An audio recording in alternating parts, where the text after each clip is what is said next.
दोस्तों दूसरे test match का तीसरा दिन और यहां पर कटप्पा साजिद खान ने तहलका मचा दिया है। जी हां दोस्तों, आपको बताते चलें कि यहां पर वेस्ट इंडीज टीम का वो हाल कर दिया गया है जो शायद उन्होंने कभी ख्वाब में भी नहीं सोचा होगा। जी हाँ दोस्तों, विकेटें तो विकेटें, उन्होंने तो मैदान में ऐसा राज कायम कर रखा था कि उनके सामने जिस अंदाज से जारियत दिखाई गई, शायद कोई फास्ट बॉलर भी इस तरह की जारियत ना दिखा सके। जी हाँ दोस्तों, साजिद खान कटप्पा ने यहाँ पर वेस्ट इंडीज की आधी से ज्यादा टीम को पवेलियन भेज दिया है। बताते चलें कि यहाँ पर वेस्ट इंडीज के बल्लेबाज खुद भागने पर मजबूर हो गए थे। आप लोगों को दिखाते हैं कि यहाँ पर साजिद खान कटप्पा ने आखिरी लम्हात में किस तरह बॉलिंग की और किस तरह खतरनाक जाल बिछाकर आखिरी गेंद पर विकेट हासिल की।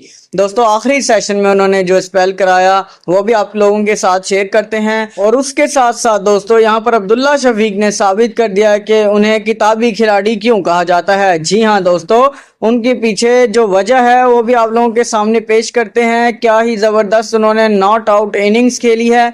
अब्दुल्ला शफीक ने 160 रन बनाए और सबसे बड़ी बात ये रही कि वो नॉट आउट क्रीज पर मौजूद रहे और एक एंड से विकेटें गिरती चली गईं और अब्दुल्ला शफीक दूसरे एंड पर डटे रहे।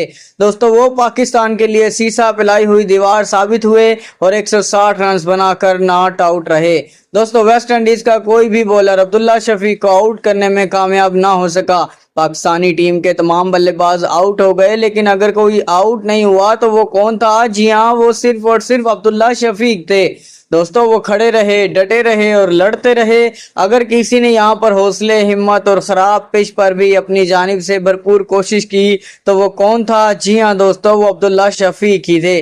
आइए जानते हैं कि ये कितना जबरदस्त मुकाबला था। तीसरे रोज पहले अब्दुल्ला शफीक ने शानदार बैटिंग की, उसके बाद उस्मान अली और साजिद खान ने बाकी ईमानदार काम मुकम्मल कर दिया।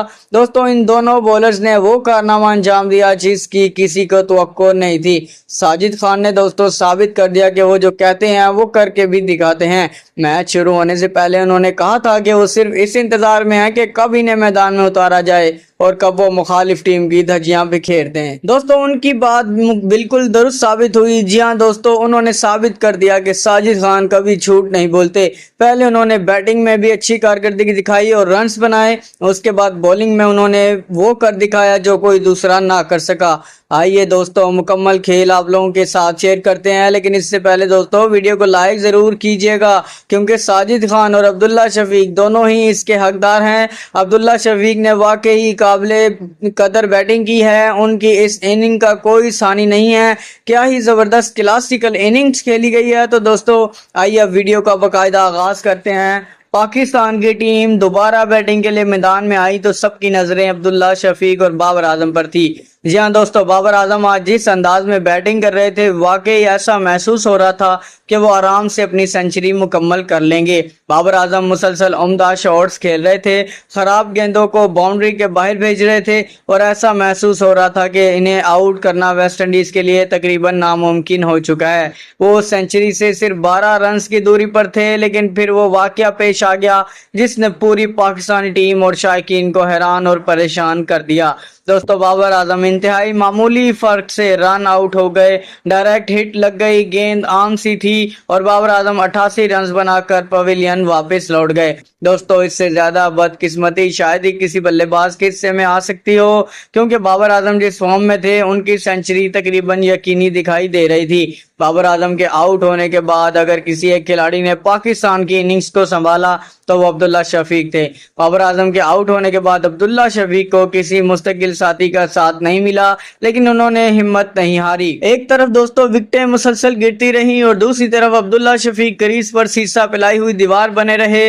उन्होंने इंतहाई शानदार अंदाज में 160 रन की नाकाबिले शिकस्त इनिंग्स खेली। उनकी इनिंग्स में 15 चौके और 3 छक्के शामिल थे। अगर बाबर आजम के साथ इनकी शराकत मजीद आगे बढ़ जाती और बाबर रन आउट ना होते तो अब्दुल्ला शफीक के लिए डबल सेंचुरी भी मुकम्मल करना मुमकिन था।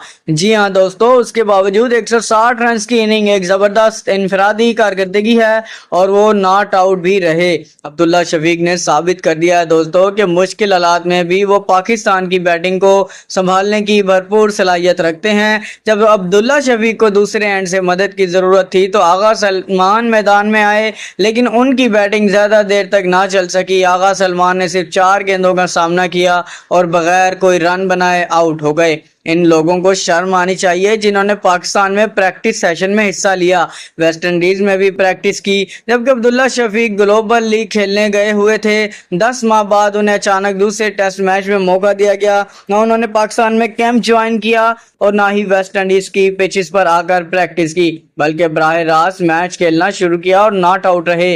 अब जरा रिजवान, इमामुल हक और आगा सलमान को देख लीजिए दोस्तों, जिन्होंने पाकिस्तान में कैंप भी ज्वाइन किया और वेस्ट इंडीज में आकर प्रैक्टिस सेशन भी किए, लेकिन इसके बावजूद कोई खातिर ख्वाह कारकर्दगी दिखाने में नाकाम रहे।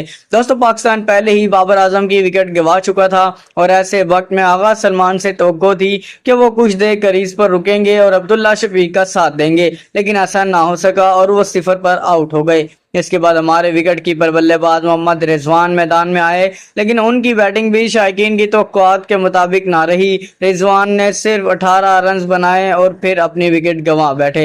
दोस्तों, रिजवान की सिर्फ एक इनिंग्स निकाल कर देख लें, बाकी तमाम हालिया इनिंग्स पर नजर डालें तो आपको 20, 25, 30, 18, 7, 10 और 11 रन के अलावा कोई खास कारकर्दगी नहीं नजर आएगी।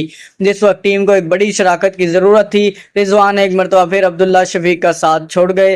दोस्तों, इस मौके पर बाबर आजम की कमी शिद्दत से महसूस होने लगी। दोस्तों, साजिद खान ने सिर्फ बॉलिंग ही नहीं की बल्कि बैटिंग में भी पाकिस्तान के लिए अहम किरदार अदा किया। उन्होंने अब्दुल्ला शफीक के साथ अच्छी शराकत कायम की और 30 रन की मुफीद इनिंग्स के लिए यह इनिंग्स इस वक्त बहुत अहम थी, क्योंकि पाकिस्तान के टॉप ऑर्डर और मिडल ऑर्डर के कई बल्लेबाज जल्द आउट हो चुके थे। तहम साजिद खान 30 रन बनाकर आउट हो गए। इसके बाद उन्होंने गेंद के साथ वो कुछ किया जिसने वेस्ट इंडीज की बैटिंग को मुकम्मल तौर पर परेशान कर दिया। दोस्तों, साजिद खान ने 12 ओवर्स में सिर्फ 32 रन देकर 4 विकेटें हासिल की, जिनमें 2 मेडन ओवर्स भी शामिल थे और उनका कानूनी रेट सिर्फ 2 रन फी ओवर रहा। यानी साजिद खान ने दोनों शोबों में अपनी मौजूदगी का भरपूर एहसास दिलाया। दोस्तों, अली उस्मान ने भी साजिद खान का बेहतरीन साथ दिया। बैटिंग में उन्होंने सिर्फ 10 रन बनाए, लेकिन बॉलिंग में कमाल कर दिखाया। दोस्तों, उन्होंने 16 ओवर्स में 2 विकेटें हासिल की और 3 मिडन ओवर्स कराए। उनका कानूनी रेट 1.7 रहा और उन्होंने इस मुश्किल पिच पर शानदार बॉलिंग की। खासतौर पर किंग होल्डर के विकेट अली उस्मान के लिए बहुत अहम रही। उन्होंने 34 रन बनाने वाले होल्डर को LBW आउट करके पाकिस्तान को बड़ी कामयाबी दिलाई। पाकिस्तान के फास्ट बॉलर मोहम्मद अली और उबैद शाह को भी स्पेल दिया गया, लेकिन साजगार पिच ना होने की वजह से वो ज्यादा मददगार साबित ना हो सके। दोस्तों, मोहम्मद अली ने 8 ओवर्स में 28 रन दिए और कोई विकेट हासिल ना कर सके, जबकि उबैद शाह ने 4 ओवर्स में 13 रन दिए। दोनों बॉलर्स अगरचे विकेटें हासिल ना कर सके, लेकिन उन्होंने रन्स को मुकम्मल तौर पर काबू से बाहर भी नहीं होने दिया। खासतौर पर उबैद शाह का सिर्फ 13 रन देना काफी किफायती बॉलिंग थी। दोस्तों, वेस्ट इंडीज की जानिब से चंद्रपाल ने अच्छी मज़ाहमत की और 47 रन बनाए, लेकिन फिर साजिद खान ने उन्हें LBW आउट करके पाकिस्तान को पहली बड़ी कामयाबी दिला दी। दोस्तों, साजिद खान के पहले ही ओवर की दूसरी गेंद पर हासिल होने वाली ये विकेट पाकिस्तान के लिए इंतहाई अहम साबित हुई, क्योंकि उसके बाद वेस्ट इंडीज की बैटिंग पर दबाव बढ़ता चला गया। किंग होल्डर ने भी पाकिस्तानी बॉलर्स के खिलाफ अच्छी मज़ाहमत की और 34 रन बनाए। इब्तिदा में वेस्ट इंडीज के बल्लेबाजों ने फास्ट बॉलर के खिलाफ रन बनाने की कोशिश की, लेकिन जैसे ही बाबर आजम ने स्पिनर्स को बॉलिंग पर लगाया, सूरत हाल मुकम्मल तौर पर बदल गई। दोस्तों, अली उस्मान ने होल्डर को LBW आउट कर दिया और वेस्ट इंडीज की एक और अहम विकेट हासिल कर ली। इसके बाद साजिद खान मुसलसल वेस्ट इंडीज के बल्लेबाजों पर दबाव बढ़ाते चले गए। कभी विकेट हासिल की जा रही थी और कभी डॉट गेंदों के जरिए बल्लेबाजों को दबाव में लाया जा रहा था। साजिद खान का अंदाज बिल्कुल मुनफरिद दिखाई दे रहा था। उन्होंने एक के बाद एक विकेट हासिल की। मजमूई तौर पर 4 विकेटें हासिल करके उन्होंने वेस्ट इंडीज की ताबूत में आखिरी कील ठोंक दी। वेस्ट इंडीज की सूरत हाल इस वक्त इंतहाई खराब हो चुकी है। होल्डर, चंद्रपाल, जंगू, कप्तान चीज, शाह होप और सोनेमेथ पवेलियन वापस जा चुके हैं और पूरी टीम सिर्फ 103 रन पर 6 विकेटें गंवा चुकी है। दोस्तों इसका मतलब यह है कि वेस्ट इंडीज को काफी हद तक काबू कर लिया गया है और उन्हें 60 रन की बढ़तरी हासिल है। बाकी 4 विकेटों से भी अगर कुछ रन आ जाते हैं तो ज्यादा से ज्यादा 30 या 40 रन का इजाफा मुतवक्के नजर आता है, क्योंकि पिच मुसलसल मुश्किल होती जा रही है। तो दोस्तों पाकिस्तान ने पहली इनिंग्स में अब्दुल्ला शफीक के शानदार 160 रन और बाबर आजम के 88 रन की बदौलत 387 रन बनाए, जबकि बॉलर्स ने वेस्ट इंडीज को 103 रन पर 6 विकेटों तक महदूद कर दिया है। दोस्तों साजिद खान और उस्मान अली ने अपने शानदार स्पेल्स के जरिए मैच पर गिरफ्त मजबूत कर ली है और अगर पाकिस्तान बाकी विकेटें भी जल्द हासिल कर लेता है और फिर अब्दुल्ला शफीक एक मरतबा फिर उम्दा बैटिंग करते हैं तो पाकिस्तान को इस कामयाबी से कोई नहीं रोक सकता। दोस्तों इस मैच के हवाले से अपनी कीमती राय का इज़हार कमेंट सेक्शन में ज़रूर कीजिएगा। मिलते हैं आपसे अगली वीडियो में, तब तक के लिए गुड बाय।